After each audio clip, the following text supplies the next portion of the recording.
Greetings, everyone. I am Dr. Wolf, and I just saw Frenemies. I'm just kidding. I'm not. I he's a big inspiration for these types of these specific reviews, but that's not who I am. What's up, people of the world? I'm Alex Swimmer, aka AP3 Jumps. I almost said Frenzy by accident, but and yeah.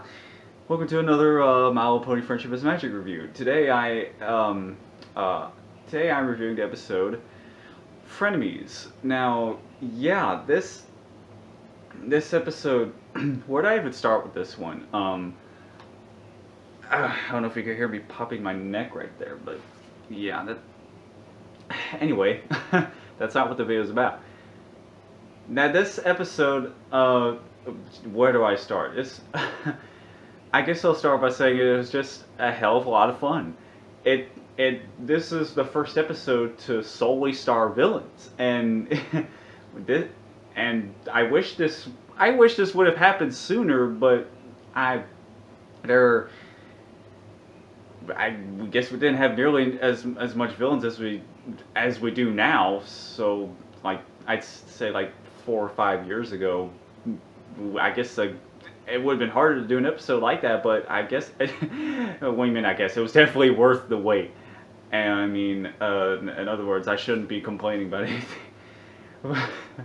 When it comes to this show, I shouldn't be complaining about waiting for something for so many years to happen. Spike's wings, for example. And, yeah, anyway, before my phone dies,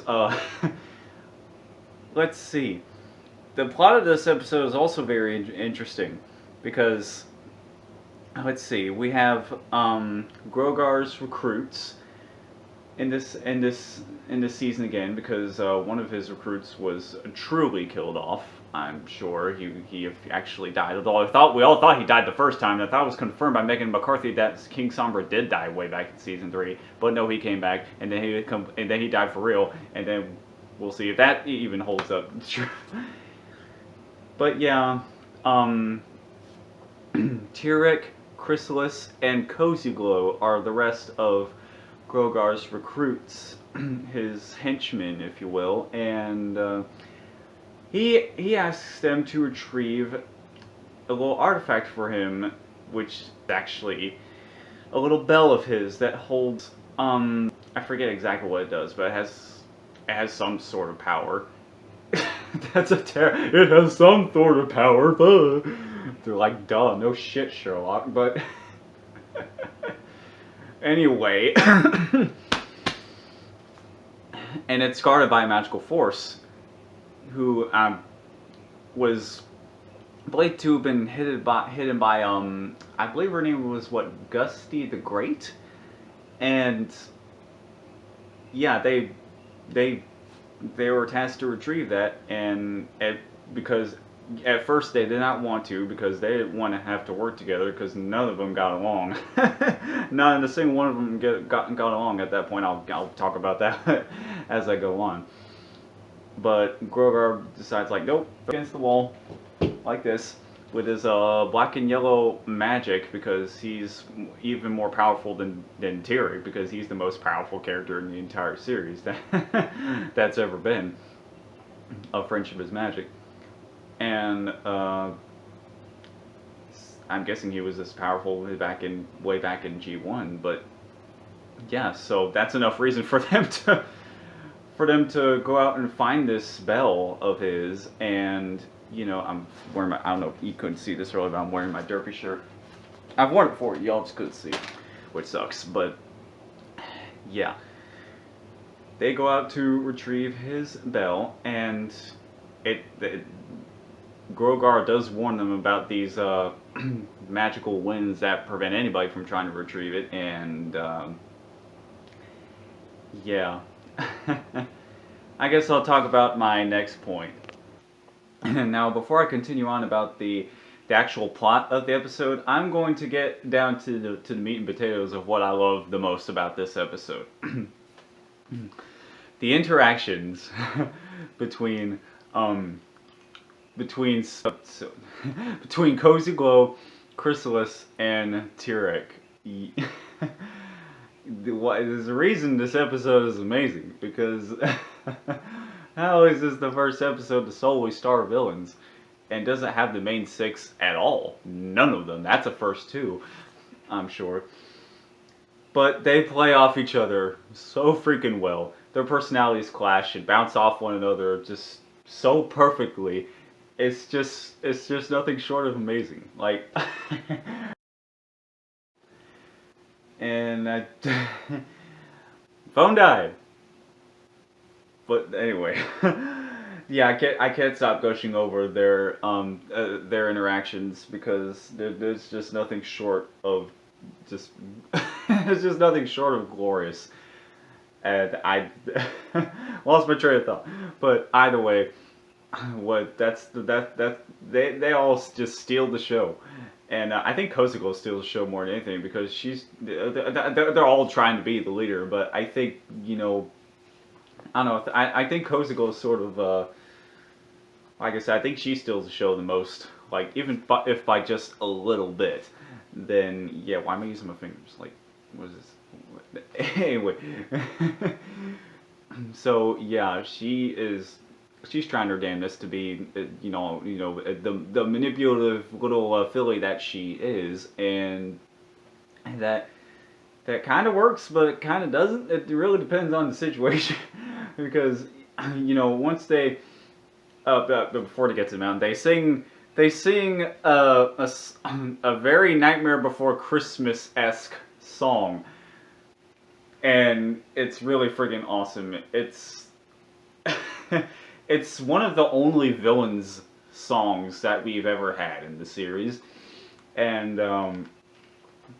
not counting Discord's Glass of Water, because he was a reformed villain by that point, but the first song to have to be sung by true villains in it, and it's just, the song itself is just amazing. I I love the style of it. I love how everyone is trying to one up each other in the song, like let alone the whole episode, but in the song especially, that's one of the best examples of that. And yeah, afterwards the song ends, and then they go to the mountain.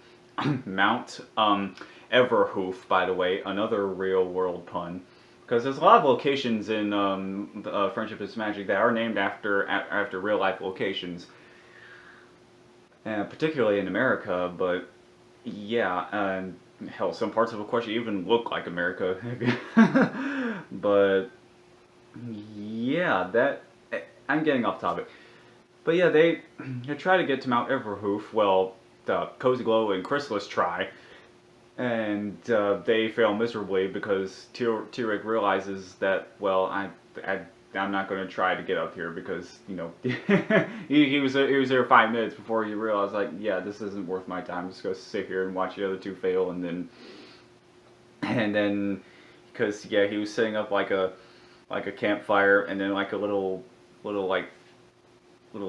you call it, a beach lounge chair type thing or something like that, out of wood and leaves. And yeah, then Cozy Glow and Chrysalis find their way back, and then at that point they finally start to bond, because they talk about their experiences of trying to triumph over Twilight.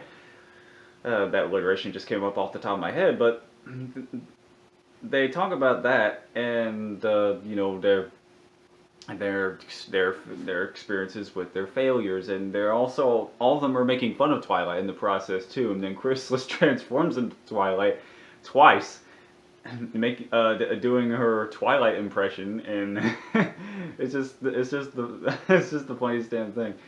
And they all bond over that, and it's honestly it's honestly really neat.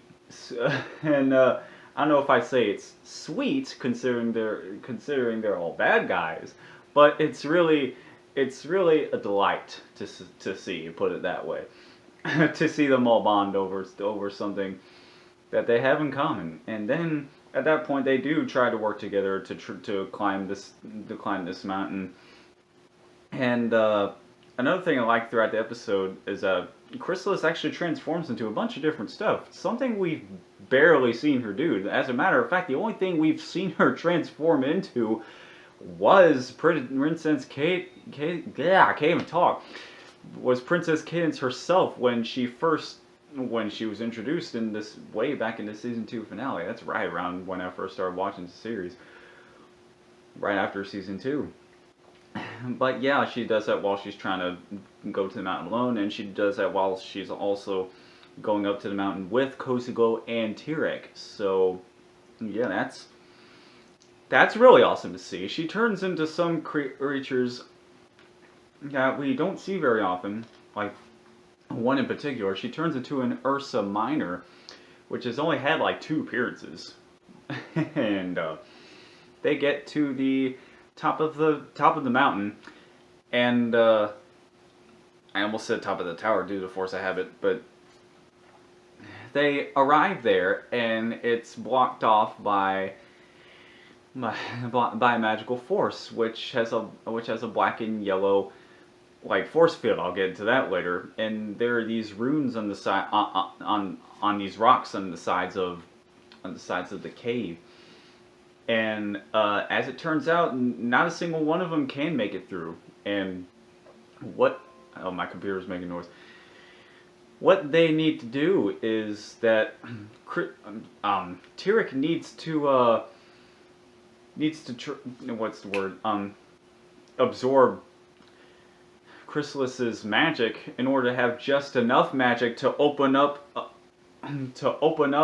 hole in the force field, like just big enough for Cozy Glow to fit through. And then she flies in there, and then she retrieves the bell, and then Tirek gives back Chrysalis's magic as promised right before that. But at first he didn't really want to do that because Tirek. And yeah, they get the bell, and then they mention that working together feels good, and then Chrysalis is like, oh no, we're being consumed by the disease known as friendship, and because yeah, that's pretty much that's the reason why she would think that's a disease, is because that's what sort of turned her whole life upside down, and that's what she thinks corrupted all of her original servants from the hive. And yeah, and then the gang makes a plan to at first they want to work together. They want to work together to try to overthrow Grogar, and then maybe turn on each other and afterwards, when all's said and done. And then by the end of the episode, they lie to Grogar, saying that they didn't find the bell, when in all actuality they did. It's just a few feet like to the side of him, and hiding behind a rock. And that's where the episode ends. Now, there's a very interesting theory about that, in regards to the fact that whether or not that whole retrieving Grogar's bell was a setup. Dr. Wolf made a very good video about that. You should check that out. I'll probably link it in the description if I remember to. But either way, it's on his channel. He goes in depth about that whole thing. And do I agree with it? I don't know. I mean, it really depends on how you look at it. Because, like I said, the force field is very reminiscent to Grogar's, magic force, black with a yellow like outline. And on the other hand, Gusty the Great, I'm forgetting things. I'm forgetting these people's names sometimes. Gusty the Great's magic force is yellow as well, so either one of them could have sealed the cave. And because one thing Dr. Wolf questioned is that if Grogar was trying to spend like thousands of millennia trying to find his own bell, then how come he couldn't detect it when it was right in the same room as him? I don't know. It really depends on how you look at it. I don't know I don't know if I agree with it or not. I just my thoughts on that are we'll just have to wait and see. I can't come to my own conclusions to that until I have more information. I mean, I would like to theorize, but I need a little bit more information. We need to learn more. That in of itself is it's a great way to expand on the lore of the series. And final thoughts. The character interactions between the Cozy Glow, Tyrek, and Chrysalis are all just nothing short of brilliant. And I couldn't have asked for a better episode starring villains. Like that's just freaking awesome. So yeah, I hope we see like 1 or 2 more episodes about that, and because I'm sure we'll see more of these guys' arc, like for their own episodes, like near the series end.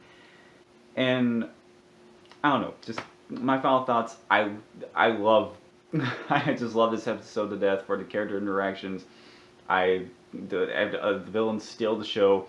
Cozy Glow steals it just a little bit more, and because back in season 8 I was very unsure of her, and I predicted something fishy was there was something off about her, and then it turns out she was the season's villain. But now that I know who she really is, I love her. As a villain, I love her to death. She's either really adorable or really freaking terrifying. But yeah, because apparently she's based off a character from Cats Don't Dance, which I've actually never seen that. But yeah, and also, like I said, I love how the show expanded on the lore, and yeah, you should watch this episode if you're a fan of the series. If you'll love this. I couldn't recommend it any more than that. Definitely one of my favorite episodes of the season. Yes, without a doubt. Anyway, if you like this video, then don't forget to subscribe. Be sure to stay tuned for more episode reviews, because I'm finally caught up. I'm finally freaking caught up. It took me all day a month to finally catch up with the with these episodes and have my reviews be on point and on time pretty much. Now I'm going to try. I'm for now on.